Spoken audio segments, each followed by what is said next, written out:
Rahayu sedulurku semuanya. Semoga kalian semua selalu dalam keadaan sehat, selamat, dan penuh berkah di setiap tarikan napas kehidupan ini. Dan untuk sedulur yang sudah berkenan menekan tombol subscribe, semoga rezekinya dilancarkan, badannya diberi kesehatan, hatinya ditentramkan, serta segala urusan hidupnya dimudahkan dari arah yang tidak pernah disangka-sangka. Sedulurku, pernahkah kalian membayangkan sebuah pertanyaan yang jarang sekali berani disentuh? Saat Nabi Musa berbicara dengan Tuhan di tengah padang pasir, saat Nabi Daud melantunkan pujian di Yerusalem, saat Yesus mengajarkan kasih di tanah Galilea, di manakah Jawa berada pada saat itu? Apakah pulau ini kosong? Apakah nenek moyang kita hidup tanpa arah, tanpa nilai, tanpa kesadaran spiritual? Ataukah justru sedang berlangsung sebuah kisah besar yang tidak pernah dituliskan dalam kitab-kitab dunia? Cerita ini bukan cerita biasa. Ini bukan dongeng pengantar tidur. Ini adalah perjalanan menembus waktu, menyingkap lapisan sejarah yang selama ini tertutup oleh sunyi. Karena ternyata, ketika dunia lain sibuk mencatat wahyu dan hukum, Jawa sedang membangun sesuatu yang jauh lebih diam namun mengakar. Sawah dibentangkan, laut dijelajahi, alam diajak berdialog. Dan tanpa disadari, hasil bumi dari tanah ini mengalir hingga ke negeri para nabi. Aromanya tercium, nilainya diperebutkan, namun asalnya tetap menjadi misteri. Yang lebih mengejutkan lagi, Jawa tidak pernah mengenal nabi dalam pengertian kitab suci, namun justru melahirkan para empu, resi dan pujangga yang membimbing manusia menuju kesadaran terdalam tentang hidup dan Tuhan. Cerita ini akan membawa sedulur menyusuri sawah, pelabuhan, hutan, gunung, hingga ruang batin manusia Jawa kuno. Sebuah perjalanan yang perlahan, dalam, dan penuh ketegangan sunyi. Dan setelah mendengarnya, cara pandang tentang sejarah, spiritualitas, dan jati diri Jawa tidak akan pernah sama lagi. Dunia para nabi dan dunia Jawa, abad ke-13 sebelum Masehi. Di tanah yang kering, di antara batu dan pasir, seorang lelaki bernama Musa berdiri menantang kekuasaan terbesar pada masanya. Suara wahyu menggema di wilayah yang kelak disebut Tanah Suci. Manusia menulis sejarahnya dengan air mata, perintah, dan janji. Namun pada saat yang sama, jauh di timur, ribuan kilometer dari padang pasir itu, ada sebuah pulau hijau yang tidak sedang tidur. Pulau itu bernama Jawa. Banyak orang mengira Jawa pada masa itu hanyalah hutan gelap yang sunyi. Tidak ada tatanan, tidak ada arah, tidak ada peradaban. Tetapi dugaan itu mulai runtuh saat kita menelusuri jejak yang tertinggal di tanahnya. Jejak yang tidak berteriak, namun menancap seperti paku ke dalam ingatan. Jejak yang membuat kita sadar bahwa ada sesuatu yang diam-diam tumbuh di sini. Pada masa ketika kisah besar dunia sedang dipahat di Timur Tengah, Jawa sedang memasuki fase yang menentukan. Bukan lagi zaman batu yang liar, bukan pula kehidupan yang hanya mengandalkan berburu dan meramu. Di pulau ini, orang-orang mulai mengikat diri pada tanah.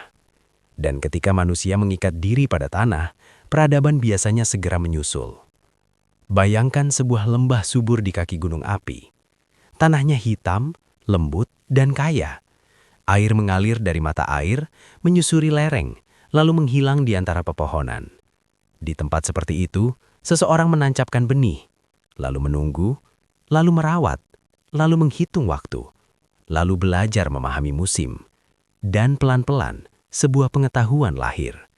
Pengetahuan yang tidak datang dari kitab, tidak datang dari negeri jauh, tidak datang dari lidah seorang raja. Pengetahuan yang datang dari mengamati langit, merasakan tanah, dan membaca tanda-tanda alam. Disitulah sawah mulai menjadi panggung kehidupan.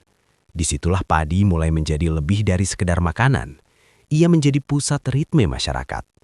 Ia menjadi alasan orang membentuk kelompok, membagi kerja, membuat aturan dan menata hubungan. Karena padi tidak tumbuh dengan kebetulan. Padi butuh air yang diatur, butuh lahan yang dibuka, butuh waktu yang disepakati, butuh tenaga yang dikerahkan bersama. Maka jika ada padi, biasanya ada organisasi. Jika ada sawah, biasanya ada pemimpin. Jika ada panen, biasanya ada ritual. Dan jika ada ritual, biasanya ada keyakinan. Namun yang membuatnya semakin menarik, Jawa tidak hanya membangun diri sebagai masyarakat petani. Ada sesuatu yang bergerak diam-diam ke arah lain, ke arah yang lebih liar, ke arah cakrawala. Karena pulau ini dikelilingi laut, dan bagi orang yang tinggal di pulau, laut bukan batas, laut adalah jalan.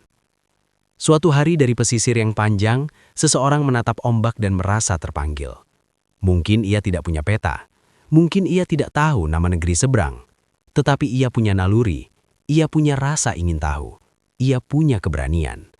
Dan perlahan, perahu-perahu mulai muncul. Bukan perahu kecil untuk menyusuri sungai, tetapi perahu yang berani menantang angin, perahu yang berani meninggalkan daratan, lalu menghilang di garis langit.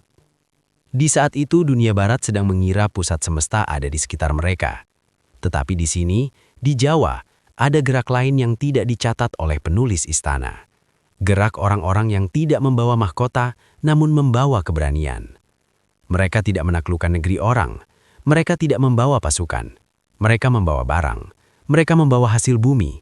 Mereka membawa sesuatu yang kelak menjadi incaran dunia. Dan dari titik inilah sesuatu yang lebih besar mulai terjadi.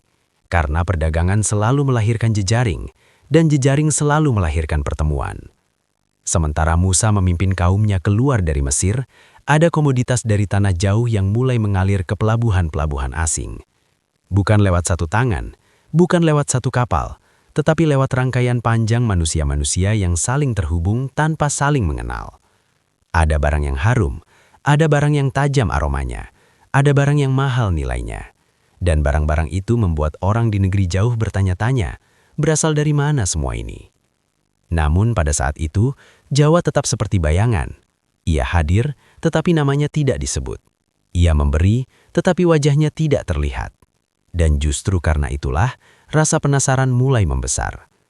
Jika Jawa sudah bertani, sudah terorganisir, dan sudah mulai berlayar pada masa itu, maka pertanyaannya bukan lagi apakah Jawa tertinggal, melainkan apa yang sebenarnya sedang disusun oleh pulau ini ketika dunia lain sibuk menuliskan wahyu.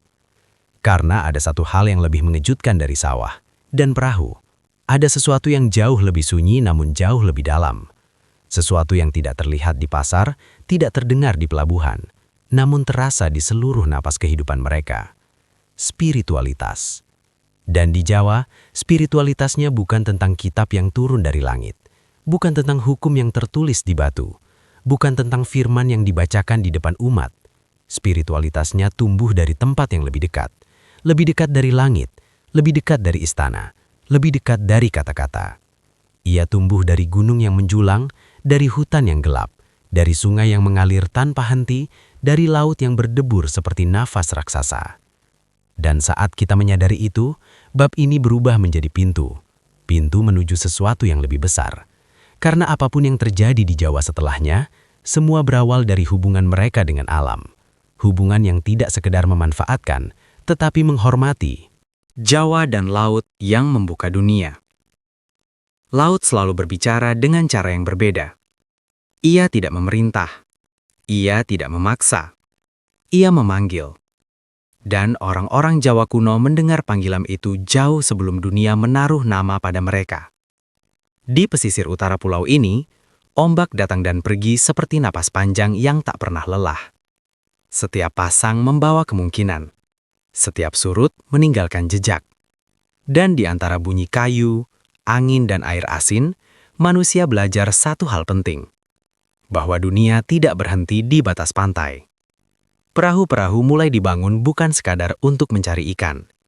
Ia dibuat lebih panjang, lebih kokoh, lebih berani. Kayu disusun dengan perhitungan. Tali diikat dengan naluri. Layar ditegakkan dengan keyakinan. Tidak ada catatan tertulis tentang nama para pelaut itu. Tidak ada prasasti yang menyebut siapa mereka. Namun jejak mereka tertinggal di tempat yang jauh. Di pelabuhan asing. Di pasar-pasar yang tidak berbahasa Jawa. Di hidung orang-orang yang mencium aroma asing dan bertanya dari mana asalnya. Karena dari pulau ini, barang-barang yang tidak biasa mulai bergerak. Kapur barus yang aromanya tajam dan dingin. rempah-rempah yang menghangatkan tubuh dan darah, emas yang berkilau seperti matahari terperangkap di tanah. Barang-barang itu tidak sekadar dijual. Ia diperebutkan, ia dicari, ia dijadikan penanda status, obat, dan persembahan. Di India, para pedagang menimbangnya dengan hati-hati. Di Persia, ia disimpan dengan penuh hormat. Di tanah Arab, aromanya mengisi ruang-ruang suci. Dan di dunia Romawi, ia menjadi komoditas mewah yang membuat orang bertanya-tanya tentang negeri asalnya. Namun, orang-orang itu tidak mengenal nama Jawa. Mereka hanya mengenal aroma, kilau, dan nilai. Beginilah cara Jawa memasuki sejarah dunia. Tanpa suara, tanpa deklarasi, tanpa pasukan. Ia hadir lewat jalur yang paling sunyi namun paling kuat. Perdagangan. Sementara para nabi di Timur Tengah berbicara tentang perjanjian dan keselamatan, barang-barang dari hutan tropis ini berjalan melewati tangan demi tangan. Dari pelaut ke pedagang, dari pedagang ke saudagar, dari saudagar ke ruang-ruang suci. Dan tanpa disadari, dunia para nabi dan dunia Jawa bersentuhan. Bukan lewat ajaran, bukan lewat kitab, melainkan lewat bau, rasa, dan kebutuhan. Bayangkan sebuah ruang ibadah di kota tua. Asap dupa mengepul perlahan. Aromanya memenuhi udara. Ia menenangkan pikiran. Ia mengantar doa. Dan sangat mungkin, bahan yang terbakar itu berasal dari hutan yang tak pernah disebut namanya di kitab suci. Hubungan ini tidak tercatat dalam kitab sejarah agama. Namun ia nyata. Ia mengalir. Ia bekerja dengan diam. Dan justru disitulah kekuatannya. Karena perdagangan tidak hanya memindahkan barang. Ia memindahkan cerita. Ia memindahkan cara pandang. Ia memindahkan kesadaran bahwa dunia lebih luas dari yang terlihat. Pelaut Jawa tidak membawa Tuhan mereka untuk diperdebatkan. Mereka tidak membawa keyakinan untuk ditanamkan. Mereka membawa hasil bumi. Dan lewat hasil bumi itu, mereka menjadi bagian dari denyut dunia. Namun, di balik layar dan geladak kapal, ada sesuatu yang tetap mereka bawa pulang. Sesuatu yang tidak pernah mereka tukarkan. Sesuatu yang tidak bisa ditimbang atau dibeli. Cara mereka memandang alam. Karena setiap kali mereka kembali ke gunung, ke sawah, ke hutan, ke laut yang sama. Dan di sanalah, jauh dari pasar dan pelabuhan asing, spiritualitas Jawa terus berdenyut dengan iramanya sendiri. Tidak berubah oleh emas, tidak goyah oleh perdagangan, tidak tergoda oleh kekuasaan. Ia tetap tumbuh di tempat yang sama, di tanah, di air, di angin. Dan semakin jauh perahu-perahu itu berlayar, semakin kuat akar yang mereka tancapkan di rumah. Karena orang yang berani menjelajah dunia, biasanya tahu betul kemana ia harus kembali. Tuhan yang hadir di dalam alam. Di Jawa kuno, tidak ada langit yang dibelah oleh suara wahyu. Tidak ada batu yang dipahat dengan hukum. Tidak ada kitab yang diturunkan dari awan. Namun, bukan berarti tidak ada Tuhan. Justru sebaliknya, yang ilahi terasa terlalu dekat untuk dijauhkan ke langit. Orang Jawa tidak mencari Tuhan ke tempat yang tinggi. Mereka merasakannya di tempat yang paling dekat dengan kehidupan. Di tanah yang dipijak, di air yang diminum, di angin yang menyentuh kulit. Disinilah spiritualitas Jawa tumbuh. Bukan sebagai sistem perintah, bukan sebagai kumpulan larangan, melainkan sebagai rasa yang hidup. Mereka menyebut kekuatan tertinggi itu dengan banyak nama, namun maknanya satu.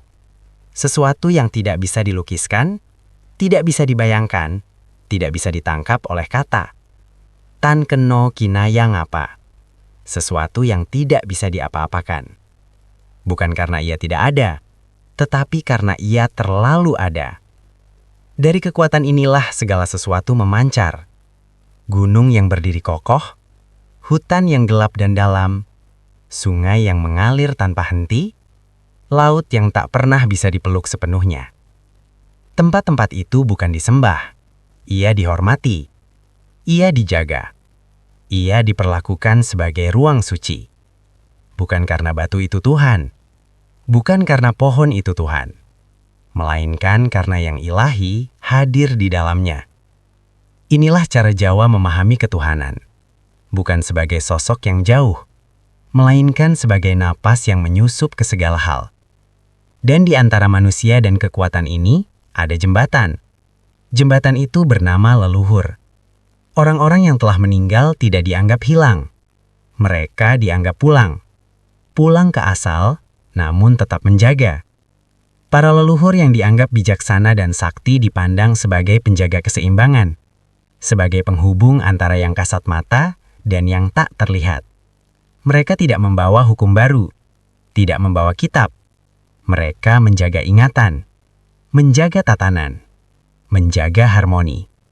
Upacara-upacara dilakukan bukan untuk menaklukkan Tuhan, tetapi untuk menyelaraskan diri, untuk mengingat posisi manusia di tengah semesta.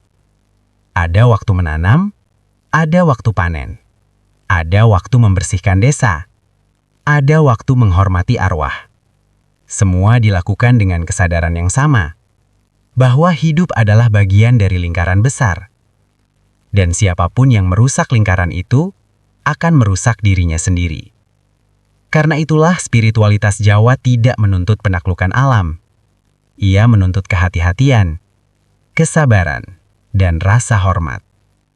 Gunung tidak boleh diperlakukan sembarangan. Hutan tidak boleh dirusak tanpa sebab. Laut tidak boleh ditantang tanpa sikap. Bukan karena takut, melainkan karena sadar. Kesadaran inilah yang membuat spiritualitas Jawa terasa sunyi namun dalam. Tidak riuh, tidak agresif, tidak memaksa siapapun untuk percaya. Ia hadir seperti air tanah. Tidak terlihat, namun menghidupi. Dan justru karena sifatnya yang cair inilah, Jawa tidak menutup diri. Ketika pengaruh dari luar datang, ia tidak runtuh. Ia tidak kaget. Ia tidak merasa terancam. Karena fondasi spiritualnya sudah kuat. Sudah lentur. Sudah terbiasa berdialog dengan yang tak terlihat. Tangga batu menuju langit. Di Jawa, ketika manusia ingin mendekat pada yang ilahi, mereka tidak membangun menara tinggi untuk menantang langit. Mereka justru menyusun batu, pelan, bertahap, seperti nafas yang dinaikkan perlahan. Pundan berundak berdiri di berbagai tempat, di kaki gunung, di perbukitan, di wilayah yang dianggap sunyi dan kuat. Tidak megah, tidak berlapis emas, namun penuh makna. Setiap undakan bukan sekedar pijakan kaki. Ia adalah simbol perjalanan. Dari dunia manusia menuju kesadaran yang lebih tinggi. Dari yang kasar menuju yang halus. Dari hiruk-pikuk kehidupan menuju keheningan batin. Di tempat inilah ritual dilakukan. Bukan untuk meminta kekuasaan. Bukan untuk menaklukkan alam, melainkan untuk menjaga keseimbangan kosmos. Saat asop sesaji naik perlahan, tidak ada doa yang dibacakan dengan suara keras. Yang bekerja adalah rasa, kesadaran, dan keheningan. Berabad-abad kemudian, dari seberang laut, angin membawa sesuatu yang baru. Bukan pasukan, bukan api, melainkan gagasan. Hindu dan Buddha tiba di Jawa bukan sebagai penakluk. Mereka datang bersama pedagang, bersama Brahmana, bersama cerita dan simbol. Dan sesuatu yang menarik terjadi. Jawa tidak menolak, namun juga tidak menelan mentah-mentah. Dewa-dewa India tidak ditempatkan sebagai penguasa asing. Mereka dipahami sebagai wajah baru dari kekuatan yang sudah dikenal. Siwa, Wisnu, Buddha, semua menemukan tempat di lanskap batin Jawa. Gunung tetap gunung, leluhur tetap leluhur, alam tetap pusat kesadaran. Candi dibangun, namun tidak terpisah dari alam. Ia menyatu dengan bukit, dengan arah mata angin, dengan garis matahari. Borobudur dan Prambanan kelak berdiri bukan hanya sebagai bangunan ibadah, tetapi sebagai peta kosmos, sebagai tangga kesadaran yang diwujudkan dalam batu. Dan lagi-lagi, tidak ada benturan. Yang ada adalah percampuran yang tenang, akulturasi yang sabar, dialog tanpa teriakan. Fondasi lama tidak dihancurkan. Ia justru menjadi alas bagi sesuatu yang baru. Pola ini akan terulang, berabad-abad kemudian, saat gelombang lain datang dari barat. Namun sebelum itu, Jawa telah membuktikan satu hal, bahwa peradaban yang kuat bukanlah yang kaku, melainkan yang mampu menyerap tanpa kehilangan diri.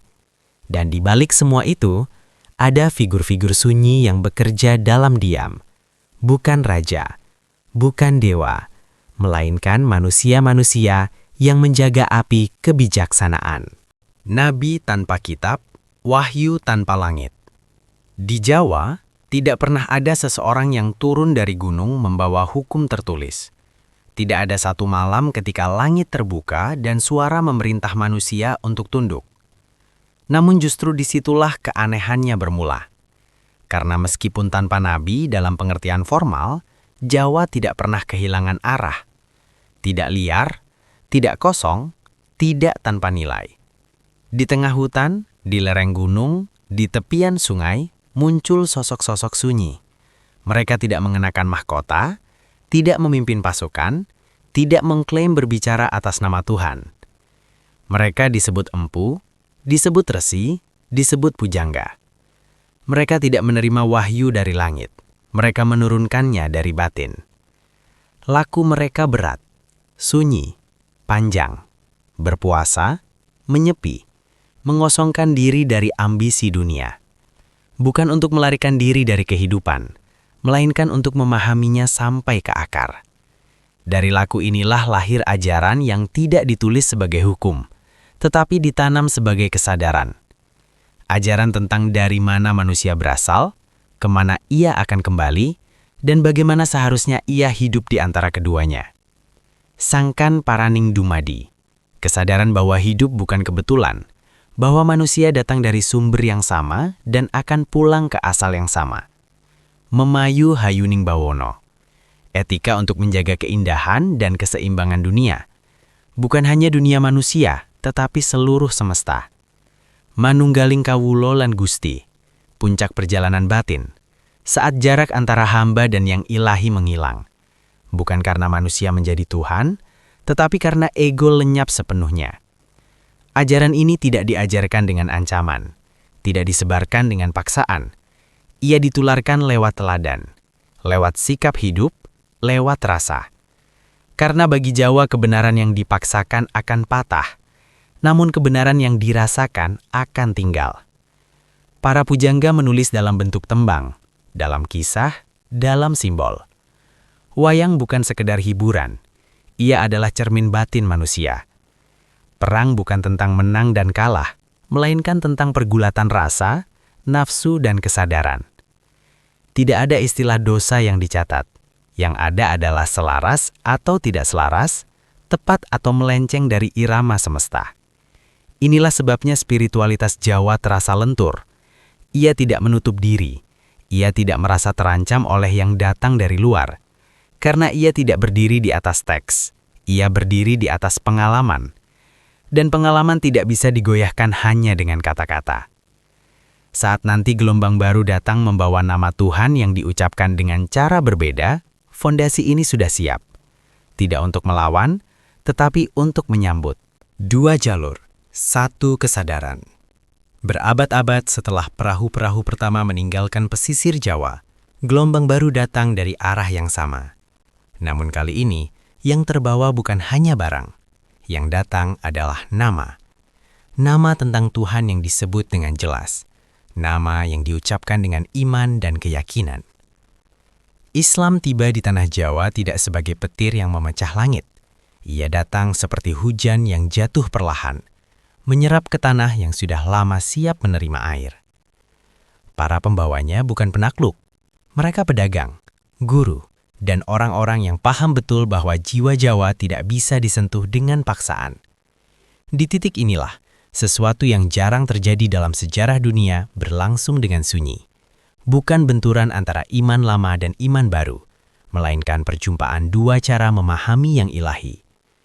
Tuhan yang sebelumnya dirasakan sebagai kekuatan yang meresap di alam, kini disebut dengan satu nama, Allah, Maha Esa, Maha Habir. Namun rasa tidak hilang, laku tidak mati, kesadaran kosmis tidak runtuh. Ia diterjemahkan, diselaraskan, dijawakan. Para wali berbicara tentang Tuhan lewat wayang, lewat gamelan, lewat tembang yang sudah akrab di telinga rakyat. Syariat bertemu laku, iman bertemu iling, doa bertemu rasa. Dan dari perjumpaan inilah lahir wajah spiritualitas Nusantara yang unik, tidak kering, tidak keras, tidak memutus akar. Tradisi Ibrahimik dan spiritualitas Jawa tidak saling meniadakan. Mereka berjalan berdampingan, saling mengisi, saling memperdalam. Apa yang di Timur Tengah disampaikan lewat wahyu dan kitab, di Jawa menemukan padanannya dalam alam dan batin, bukan sebagai tandingan, melainkan sebagai bahasa yang berbeda. Satu berbicara lewat firman, yang lain lewat rasa. Namun keduanya menuju kesadaran yang sama, bahwa manusia bukan pusat semesta, bahwa hidup harus dijalani dengan tanggung jawab, bahwa yang ilahi tidak untuk ditaklukkan, tetapi disadari kehadirannya. Dan disitulah Jawa berdiri, bukan sebagai pinggiran sejarah, melainkan sebagai jalur lain dari pencarian besar manusia. Pulau ini tidak menulis wahyu dalam kitab, ia menuliskannya dalam lanskap, dalam ritme musim, dalam laku hidup yang diwariskan tanpa suara. Ketika dunia lain sibuk membangun menara dan hukum, Jawa membangun kesadaran, pelan, dalam, dan bertahan jauh melampaui zaman. Dan semua itu telah berlangsung sejak lama, sejak saat para nabi berbicara di tanah yang jauh. Sementara di sini, di pulau yang dikelilingi laut dan gunung, manusia diam-diam menyusun cara mereka sendiri untuk memahami yang maha ada.